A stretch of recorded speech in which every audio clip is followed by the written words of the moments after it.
Good morning, it's Jeff from Villa Serenidad in Coopeatenas, Costa Rica. We're going to do a quick little driving video on how to get out to Villa Serenidad. We are basically downtown right now. We are across the street from Coopeatenas gas station and the Coopeatenas grocery store, which is just down the hill behind that building there. Directly across the street from the Remax office where Andrew works at. We're going to go ahead and get this camera mounted up here. We're going to take a quick drive. So we are exiting here onto Highway 3.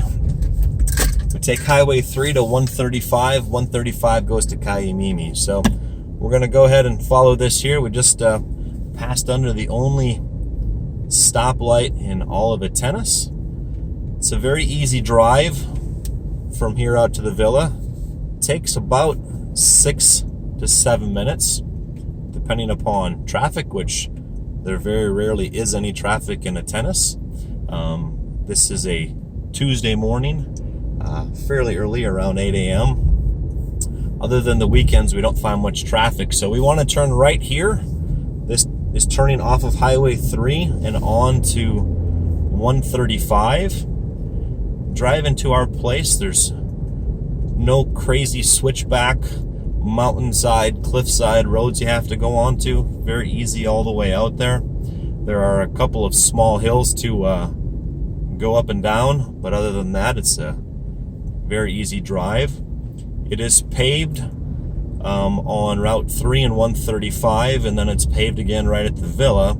There is some gravel currently on Cayamimi that is actually scheduled to be paved at some point in time, but we don't have an exact date on when they might actually be doing that paving. So that's one of the small hills we have to go down. We're crossing a bridge here. This bridge is a 2-lane road. If you've been driving in Costa Rica for a while, you will note that a lot of bridges in Costa Rica are single-lane bridges on the smaller roads.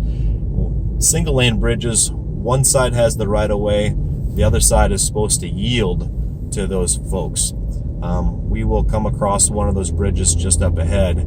Coming from this direction, we have the right of way. So you might have just noticed the sign that says Palmares. We need to turn right here to stay on 135. If you go straight, you are not going to be going the right way. So turn right here to stay on 135. We are already almost about halfway to the villa. You will notice that once in a while you'll see cars parked on the side of the road and things like that. It's just how Costa Rica is. It's pretty simple. Just deal with it. Move around them, drive around them, make sure nobody's in your way. So this bridge here is a 1-lane bridge. There's no traffic coming from the other side, but if there was, that traffic would be yielding to you so you can continue to go. When you're coming from the other direction, of course, you will need to yield to traffic coming from the direction we are traveling. Right here, we're coming up to Cayamimi. I'm going to point something out real quick. Right on that building there is a mirror. When you're leaving the house, it's a very easy thing to use that mirror to know if any traffic's coming from downtown or not. So we are now in Cayamimi. As you notice, it is currently a gravel road. By the time you get here, it might be a paved road. As I mentioned, we don't have an exact time frame for when they plan on paving the road, but hopefully soon they get that done. You can never really tell for sure when they're going to get things done. This is a pretty quiet area of town. Coopeatenas is a quiet area to begin with. This is a really quiet area of town. As we go down this road, we're going to be coming into less and less houses and more orchards and fields and things like that.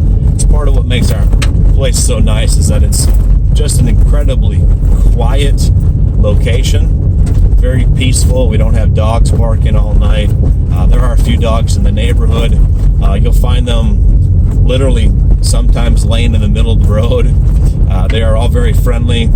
Once in a while they will walk by the house and whatnot. We ask you to not feed the dogs because they'll come around even more at that point in time. But this corner here is about the only corner you don't really need to pay attention to. The road gets a little bit narrower here. But other than that, the road is very easy to travel on.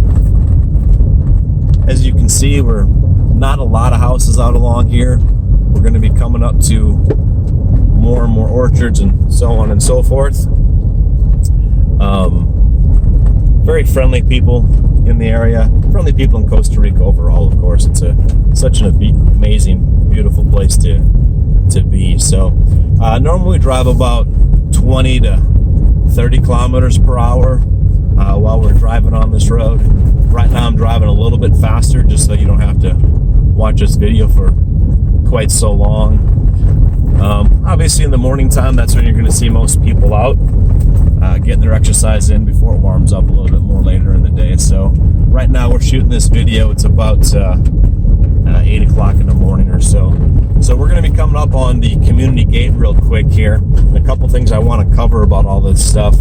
First off, I want to show you this bin out here directly in front of the car. We'll be able to see it in just a little bit more. That bin right there, that bin is the trash bin. Anytime you have trash that needs to go out, that's where it goes to. Put it in a plastic bag, take it out, leave it there, and the garbage collection will come get it. Just in front of us here is the community gate. This gate will normally be closed when you come up to it. You will need to use the remote control to open it. You'll need to coordinate with Andrew as far as where to get that remote control. The house on the left here, that's Ronnie's house. Sometimes you will pick up keys and the remote controls from Ronnie, so that's where he lives. Of course, when we go through the gate, it's really important to make sure that you go ahead and close the gate behind you. Kind of our general rule is if you go through the gate during the day and the gate was open when you got to it, you can leave the gate open after you go through it. If the gate was closed when you got to it, close it after you go through it. And then of course, anytime at night, always close the gate. That's for security of the entire community. So our place is right here on the left. We are pulling in right now. Once we park, I'm going to show you a couple of nice things at the place itself. At nighttime, this will be very dark if you're arriving during the evening time. There are no outside lights. There are no street lights in the area. So we're gonna just show you real quick. You can leave your headlights on. This switch right here will turn on that light right there. Gives you some light to get out of your car. And then there's also another light switch right here. This light switch will turn on all of those lights right there. And while we're at it, we'll walk around the villa and just take a quick peek at the backyard to show you what you can expect to see when you get here. So that is a quick drive from Coopeatenas downtown to Villa Serenidad, and that is part of the absolutely wonderful view you can see when you get out here. Thank you.